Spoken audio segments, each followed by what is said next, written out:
person's need, presenting the need, then a satisfaction, how do you satisfy the need, which is the illustration, all the other fringe benefits that come out of it, and of course the close. But tonight is going to be very similar to that. We want to talk about the need, but we're going to also talk about the action points that come out of this, because when we leave out of here today, you're going to hear about some things that already started, things that are starting as of this evening and this week, and things that we would love for you to be a part of. But let me do this, though, because of time.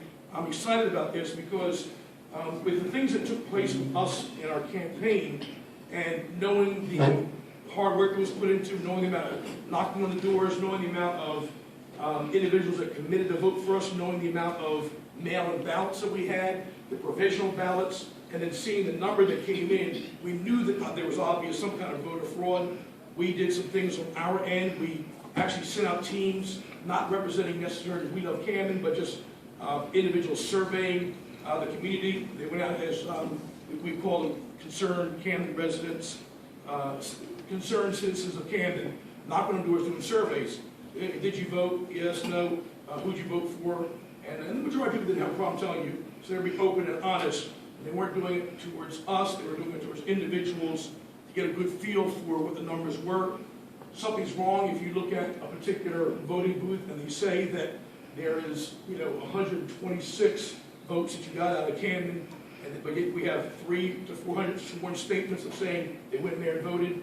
We've been hearing a lot about fraud down through the years. We've been hearing about, oh, these machines are fixed, the elections are fixed, so where's the democracy? So it wasn't until we started actually being out there and seeing it for ourselves, and then about 3 months after that, 3 weeks after that, we were actually contacted by an organization called the Democratic Republican Party. You'll meet some of their individuals in a few moments. And that's when they told us that, listen, we were watching you for the past 3 or 4 months. We knew what was happening there in Camden. They are now currently investigating and doing things on the federal level, because of things that are not just happening in Camden, but are happening all across New Jersey. So what we see George Norcross is doing here in Camden is being duplicated in literally almost every county, probably from Essex County went down. So, and you'll be hearing more about that. And this group explained to us that you can't fight him at the local level, you can't fight at the state level, you got to do it at the federal level. It's an organization that most times most of them can't afford to pay for those kind of filings, and they came in. The attorney is a very, very successful attorney. He won the largest civil rights suit against New Jersey. He was Senator Lautenberg's attorney, and so forth and so on. And you'll be hearing more about it from his brother in a few moments. But when they got involved and started showing us information and how they do things and how fraudulent has been going on for years, they've been at this for 14 years, which means, what happens to us in our vote when we vote for one thing and it goes somewhere else, regardless of whether you voted for us or not. It's not about that. It's about democracy. Everybody should have their own vote. And when you look at what took place at this past election, then you start seeing what's going on in elections all across this area. Then we started researching. We started seeing people that literally were caught red-handed, literally programming the Sequoia voting machines that we have here in Camden that really is outlawed in 32 states around the country, machines that shouldn't even be used here. 10, 12 years ago, they were told not to use these machines anymore, change them over to either getting a receipt, a paper ballot, or do something where you get new machines. But these need to be out of here, but yet Camden's still using them. And that's strategic. It's intentional. It takes our vote that says it doesn't matter. Here's the part, Steve, that bothered me the most. When we're going around knocking on door to door, and I'm saying, why is it that only around 7,000 people vote here in Camden, but yet we got 37,000 residents that are already registered to vote? What's happened to these 30,000? And we knock on the doors and the people tell us, we're not voting, and this is the reason why they say they're not voting. They were saying to us, we don't vote because our vote doesn't count. We don't vote because it doesn't matter. They're going to do what they want to do no matter what. And that was the answer they gave to us. And we would sit there and try to convince them, no, that's wrong. You should vote. You should vote. You should vote. Your vote does count. It does matter. And the fact of the matter is, now that we've seen what they're actually doing, here's the sad part. What they were saying, they were right. Maybe not correct, but they were right. Their vote really didn't matter. Our votes haven't mattered. they've been doing this, and you'll hear more about it, in a few moments, but this has been going on for decades, and we've been allowing it, or maybe not knowing it, or, thank God that this is a time of the season where groups are coming together. Matter of fact, we have counties all around South Jersey that are now also getting behind us, because they're dealing with the exact same thing. We have Democrats and Republicans, we have whites and blacks and Hispanics in other areas that are gathering behind this movement because they don't want George to continue doing what he's been doing. We see it here, obviously in Camden, because Camden is his crown jewel. But what we're dealing with is something that is literally sweeping across New Jersey. And George is doing whatever he wants to do, whenever he does it, and however he wants to do it. If we just follow things like the Urban Hope Act, which is the Renaissance schools that are taking place. The other day in the paper, you're seeing now that Camden is putting out, RFPs for 3 more Renaissance schools in Camden. I mean, and we know, watch this, if you read the article closely, here's what the article said. 3 more RFPs, 3 more schools. It's coming out now, the first week of December. Guess when it's due? January. 1 month. You also have to have the buildings already, the facilities. What it says to us is, there's no democracy there. They know exactly who is going to bid. The person already knew what was going to happen, and it's already been set up. It's just George's way of taking things over. I'll tell you right now, when you look at 2011, when George dictated to his brother Philip, who wrote the law, and then had his other brother Donald sponsor the law, and then you have 2 of his people that work for him, Whip Wilson and Angel Fuentes, as co-sponsors, and they put the bill through, and the bill says things like no bid contracts. How do you get no bid contracts on taxpayer dollars? Then it gets pushed through, and then this summer you probably saw it, then all of a sudden, again, the bill gets expanded, so no longer is it just the 4 or 5 schools, but now it goes across the whole city of Camden. And then he puts in this last time in the bill, it puts in there that literally, if the schools don't work, the debt falls back on the district. Yes. So literally, the city of Camden absorbs. He can go out there with no big contracts, spend all this money, build the schools. 5 years from now, it doesn't work, and it's $50 million in debt. The legislation, he can walk away from it, and the debt comes back on us as a city, as the district. I mean, these are the things that are taking place over and over and over again. We're talking more about that, but one of the things we're doing is, it also got the attention of Reverend Al Sharpton and the National Action Network, and we're excited about that. And we're really glad to have Steve here, who is the president of the South Jersey, New Jersey for NAN. And listen, this is great news, because all these years, Camden has not had its own chapter of the National Action Network. And we're glad that we are starting one this week, and Steve is here today. Come on, put your hands together for Steve from the National Action Network. Come on, Steve.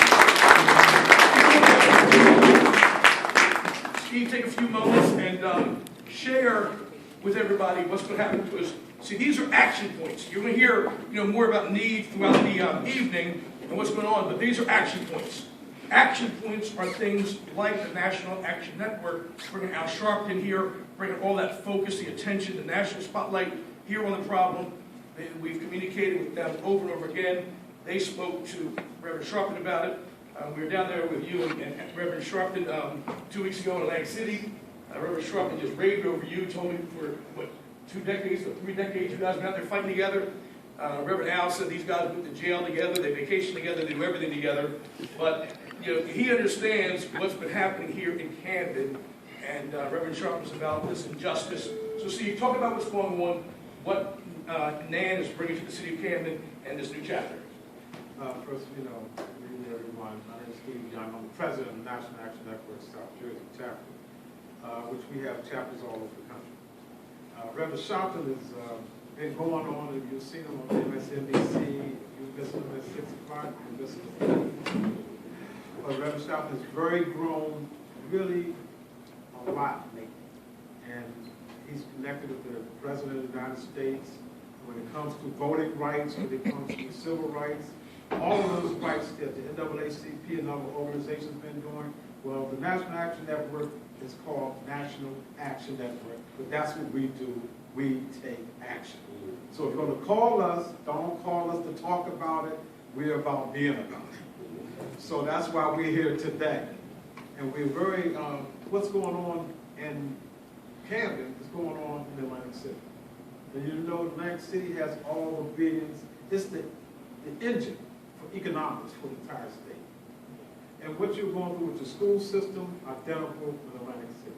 We're majority African American in Atlantic City, believe it or not. Majority Democrats, believe it or not. Majority depressed, unemployed, shootings, killings, police brutality. We are the majority in our communities. So it's the same issues all over the country, but Atlantic City can be like sister cities. It's amazing that, you know, we have the same thing in common, and we must need to concentrate on what we have in common and go about doing something about it. So 2 weeks ago, Reverend Sharpton from Atlantic City, he's been there before. One time we shut the city down, and we did go to jail, and we had nothing but youth with us. They were called the Forgotten Youth. And they was from in strollers, on bikes, to even walking the streets. Thousands of young people. Shut the city down, shut the casinos down for 8 hours. Went to jail, carried us to jail. That's the type of action we need. We get them in their pocket, and they will listen. What we have in common, and what we have most of all, is exposure of corruption and things that's been affecting us. And this is, you know, I have to give credit, you know, and when I heard about Nelson Mandela, you know, I was thought about, you know, what affected us in South Africa back then when he was in jail. We saw it on TV, but we felt it in our living room. We felt it in the news when we read the newspaper. And this is the same thing that we should be feeling, and they feel that we're going through here today in the United States when it comes to our voting rights. Those people that stood in those lines, and regardless of the suppression of the votes all over the country, we still fought together to make sure that don't happen. So I'm here today, you know, I'm happy to say that, you know, you guys definitely, we look forward to helping your sister. You will be in a chapter, because you'll probably be the seventh one. We have from North Jersey all the way down to South Jersey, and we want to continue to have chapters throughout the country. The one thing that's very important, you know, it's only $25 to join. With that comes Reverend Sharpton, it comes us, it comes to unification, and we have a convention every year. That usually most of the conventions with organizations cost you $250 to come. Ours are free. And we have everyone there from Stevie Wonder to the president and his staff there. We have workshops about voting rights, about civil rights. We have Eric Holder there. All of those things we have there so we can hold them accountable going forward for the next year. And that's in April of every year. So I just want to say, don't want to do too much talking. It's about action. It's called the National Action Network. Look forward to working with you. And I'm proud of this brother right here. Because when he came to Atlantic City, this was the first time we call it a unity rally when we go back to Southland. Because it's very important that we talk about unity. And for the first time, we brought all the elected officials from the state all the way down to the municipality and council and mayor, as well as all the clergy in one room to talk about what we have in common. And we tell all of them, what we have as civil rights organizations and clergy and politicians, what we have in common is we here to be public servants to serve the people. There's no shortcut with that. So if any clergy or any politician or any civil rights leader, if they're not serving the people, then you need to move them out the way. That's right. So that's what we're all about. That unification is very key. Now, I don't want to talk too much, and Mike Scott is here. We're all here. And we also like to include everybody, especially our young people. You must put them beside you, not behind you, but beside you. So if you make a step, they make a step. And then when you look behind you, you're going to see somebody run away. So it's very important that you keep people beside you. If they're not with you or beside you, then again, they're in the way. I'd like to say that y'all have a serious, powerful leader right here. Atlantic City, especially youth, is still talking about this brother's speech. I missed it, you know what I mean, because I had the tension of affairs of my business, but this is a true leader. I told him my blood, sweat, and tears is behind him and the city of Camden. Me personally, I'm more hands-on. I'm a young revolutionary standing on these brothers' shoulders. But I ask that you support Reverend Kahn, you know what I mean? I'm going to be up here working with his son soon, spending time with him, but I ask that you support this brother. As we say in the National Action Network, if there's no justice, there's no peace. So this machine, this monster machine, George Norcross, he's not having no peace, you know what I mean? Y'all not having peace. So give him hell, raise hell. You see what I'm saying? Raise hell until justice is served. Beautiful, man. Thank you. Just a little Gary. And what we'll do is, what we'll do is, you'll be hearing more about this. Matter of fact, Reverend Sharpton will be in town next week at Nazarene Baptist Church. I think that's November the 15th. He'll be speaking there on that Sunday morning, and then he'll be coming back in specifically for a rally with us. On Sunday is more of a speaking and a book signing, but then he's coming back in for a rally specifically about this, and it's all about, you know, this injustice that's going on. You know, how do we allow again the things that are taking place in our school system? The way we're going right now, there will probably not be a traditional public school system in the next few years if we allow George Norcross to continue what he's doing. You know, they're taking over the buildings. Now watch this. They tried passing this bill, the Urban Hope Act bill, and they passed it by saying, well, it's going to need local school board approval. Unlike charters, it's got to have school board approval. Well, that's pretty good. What they do? Get rid of the board. Everyone took over the board. I mean, and this is the kind of stuff that we're all seeing what's going on. And I can tell you this right now. You know, some of you here today are excited. You're going to jump on board. Some of you are going to, you know, and by the way, this is not, you know, a political move. This is a movement right now. We Love Camden now has moved into a movement. We got to do some things to change and stop what's going on. You know, and unless we get more people fighting, you know, I was telling Brother Mongo the other day, I said, Mongo, you know, watching, you know, the city council meetings, and, you know, he's up there, you know, rallying, you know, talking to the council. But a lot of times when they look at it just being Mongo or a few people, it can only go but so far. But what happens now when he's saying those same things and there's 1,000 people behind him? You see, that's the power that we have to have. And what George is not expecting is to the residents of Camden to galvanize, come together for the sake of the movement. Now, does that mean we're going to agree on everything? Absolutely not. Okay? You might not believe the way some of us believe and vice versa, but for the sake of the movement, we have to come together. I'm looking around this room, and we have so many leaders in the city of Camden that are here. And what's going to happen now when we galvanize, and we're now have a chapter here, National Action Network here in Camden, and now Reverend Sharp is coming in, and he comes in with teams of leaders that are now bringing their people, and we're putting hundreds, if not thousands, in the street marching and making a statement. Right now, when Norcross, when George does whatever he wants with the school system, whatever he wants with the police force, you know, I mean, and watch this, if this is not a slap in our face to allow him to come in, and the police force is what we see on the streets, 90% white. In Camden, that is 99% black and brown. But yet the police officers are coming in are 90% white, not from Camden, but from the suburbs. What happens with our school district when you do things like, you know, you're bringing in, you know, a superintendent that's 32 years old? What kind of slap in the face is that to all the others throughout the city of Camden that have degrees and they have background, they on and on and on. And 32 years old, Steve, he doesn't have a master's degree, doesn't have a doctorate degree. He doesn't have a principal certificate, doesn't have a superintendent certificate. He was a teacher for 2 years. And they made him, I went out to get on this one. And they made him the superintendent. Now let's go a little further, Steve. The principals, they're moving out the black and brown principals.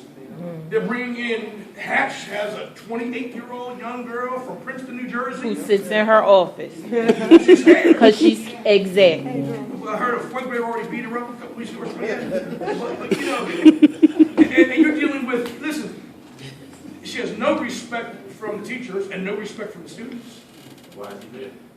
She already quit twice. Literally went to the superintendent and quit. They talked to her how it would look bad if you quit. Another one, 28-year-old principal in North Camden, young guy, and this is what they're doing. You know, happened this past week? My wife teaches at Wiggins School, in the school she teaches at Wiggins. She says, there's something strange going on here. She said the past, like 4 or 5 hires have all been young white kids.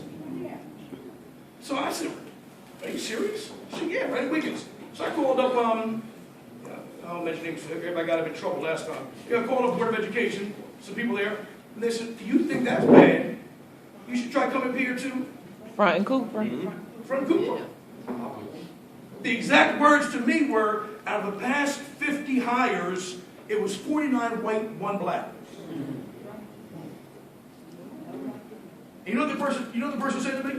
I don't mention his name. He said to me, he said, where are all, they started naming all those that ran for office. He said, where are they now? He said, we need to be making noise about this. There's a major, major problem that's happening in the city of Camden. You know, one that fights so hard always is Brother Mongo. Come up here, Brother Mongo. Just give him a hand clap.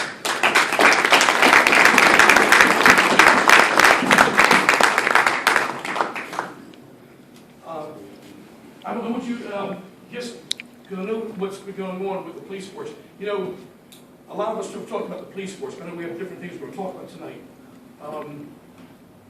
Probably Dr. Z will talk more about the education part, but on the police force.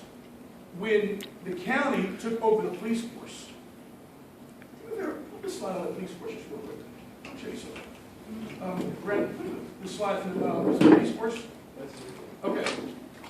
$6.1 million in the account that they use. 9,500 individuals, and Mongo was one of the 5 that went ahead and sponsored to get the 9,500 petition signed. And Why did he do next that? slide up there. Why did he do And that? the article also.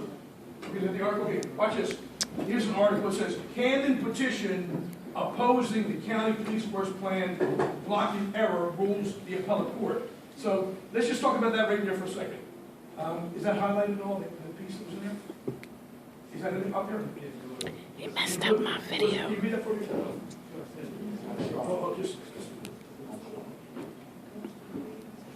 I'll read it. Yeah, it's a chicken scratch. It says, here's the article says, it says, Red and Council President Frank Moran sued the residents, okay, sued to stop the process on May 2nd of that year.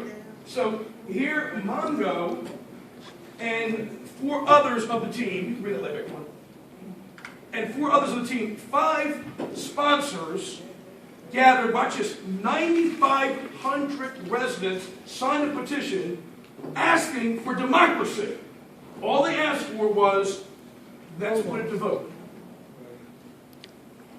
The mayor, who's supposed to represent the city, how are you a mayor and you sue the residents? The mayor sued, and the council sued the residents. Put an injunction out, blocked the residents from pushing through the referendums, or the referendum so we can actually have a vote.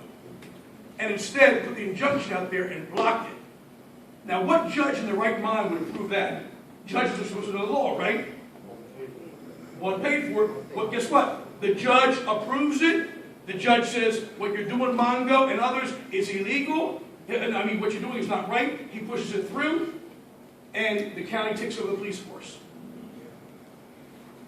Is it surprising, Mongo, that 2-3 months ago, Governor Christie appoints a same judge who's not even qualified to the Supreme Court? Take it, Mongo. As Kahn and everybody, I see a lot of familiar places and a lot of familiar faces and a lot of unfamiliar places and stuff. I have a question on my closing to pose to everyone. Pastor Kahn said the 9,005 petitions that we have gathered on 3 separate occasions. more petitions, more citizens signed those petitions than voted at the mayor and any elected official. That was a statement. 35,000 registered voters, you can't get more than 10,000 out. 10,000 voters out. That's the apathy of the people of Kent. If you don't use it, you lose it. Yes, they challenged us. They sued us, and we went to the third, the Supreme Court, New Jersey, Appellate Division on June the 4th, 13th. 3 judges. One of the things that was said was very interesting, that the judge asked the attorneys that represent the mayor and the council, you're saying that the citizens of Camden did not have a right to petition the people, to petition the mayor and the president? Well, we're saying that the people did not have a right. They have a right to petition, but you don't have a right to interfere with their due process of exercising their duty as a mayor and as a council president, legislating bills and stuff like that. You don't have that right. And the judge said, well, that's very interesting. Who hired y'all? That was the question. The judge asked that question. Who hired y'all? The people. So you saying that they didn't have a right to petition, which is part of the state constitution? It's an all no. On October the 29th, they made the decision. They sent it back. And the mayor sues again, saying that we interfere with their, not the right to petition, but the right for them. We didn't have a right to challenge the money, spending the money. You know, splitting the hairs. Splitting the hairs. Now, where we at this here? We've been banging on this here for 2 years. A lot of y'all going by and waved, and some of you may have signed the petition. You know, we could have did more. We could have talked this town if we had half of y'all that was involved. But when it smacks you in the face, you react. And you're already too late. If you ain't got a plan, you ain't gonna make it. That's where we at, and that's why we here. So we talked to the attorney that we had not talked to for over a year, just 2 weeks ago. They're going to appeal. And they wanted the signers to be there. There was 5 of us. One is in a conflict. He works for Caesar, so he can't, he can't participate. He got a raise, and he ain't going back to public housing for the whole 9 yards. You all know how politics go? You know how politics go in there? The reach. Make a phone call. The mom, cousin, brother, and sister will not be in the same spot. And a lot of people don't want to hassle, just like Pastor Kahn was talking about no bid contracts. A lot of minorities don't bid on board-edge contracts and contracts in the city of Camden. You're supposed to pay in 30 days. They wait 6 or 7 months to get paid. African Americans and minorities don't have that kind of cash flow to wait, so they don't participate in the process. What he explained to us, I'm going to bring it quick full circle, that the police want to appeal. That was with the original police. They offered up money. They wanted to know, would the community be a part of that appeal? Well, I know they had money. What happened? The FOP stuck the lawyer for $40,000. That's the truth. Y'all take that back to whoever you talk to. $40,000. This law firm don't want to handle it. We said that what we'll do, we'll set up a website, a statement, and we'll solicit FOPs and fire departments across the country. Because this is a case that impacts on all police and firemen across the country, which was told to the president of the FOP, this is what you should do. But they didn't do it. And the money that was supposed to be given never trickled in. The person that dropped out, he's gone. The people who still left, Larry Gilliams, Ulysses Delgado, And Mary Cortez, she's back in the back there. Raise your hand, Mary Cortez, you can see her. Who took the stand? Who took the stand? We are moving forward with a fundraiser initiative to $10,000 for the appeal. If we can find somebody else you can see, but you don't want to chain horses in the middle of the stream. So we want to be able to, we're not going to be held accountable for the 10,000, that's the FOPs. And the FOP on the statewide made a deal, they didn't come up with the money to get behind. We don't pay for our own liberation. And I don't know too many black lawyers or Hispanic do pro bono work. And a lot of lawyers won't take the work because they don't need to have it. So this is where we're going with that. In a couple of weeks, we're putting up a website, and we're going to move out amongst organizations and unions across the country because this is collective bargaining issues. Yes. Okay? This is what's going on right now. Even the people out Midwest in the Board of Education, there's 15 people come from Midwest walking around in the school district that haven't even got an assignment. What you think that's all about? Union people say, well, we're going to wait. Wait till something shifts. You don't wait to see if they're going to come and get you. You got to be prepared with a stick. Yes. Greet him when he comes. He done dropped it. Rice letters are coming before the year's out. And they got the people they're going to move in. They're already here. They just ain't got assignments. That's what's going on. Y'all done waiting. And this is what it is. Like he said, there's got to be a movement. I told Kaighn when he said he was running, you cannot go up against the big dog. There's been $1 billion to come to the city of Camden in 25 years. Now, how many of y'all got 1% of that? Y'all don't even follow the money. You don't even go to the meetings. They talk about the money. Anything that's built in the city of Camden comes before the planning board a year before they put the fence around. I seen something that blew my mind when Pastor Kaighn had those people out there for 1,000 jobs. 2,000 people was there. They were drug dealers, gang bangers, and they said, I want to give it up. They wanted those jobs. We cannot let those jobs get away. Freeholders said, you can't let it go. No. What do you do with people that don't have nowhere to go? They ain't got nothing to lose. You see, we got to save them. That's right. We have to get those jobs for those sisters and brothers. That's right. They showed up, and they were asking me if it was real. Trying to show me all this stuff, because I don't want this. You know? And the freeholder said, well, I called the environmental protection, and they said that the place was contaminated, and not to the point that it threatens the health of anybody being in that can be cleaned up. And then I raised the question to you, to the freeholder. I said, where is the people who contaminated that? In order to go in business, you got to have insurance. They put that horse meat in there and they contaminated the place. The insurance should have cleaned the place up. Who got paid? If you can't use that place, then find a place. That's what I say. This is the question I have for leaders and those who answer to leaders.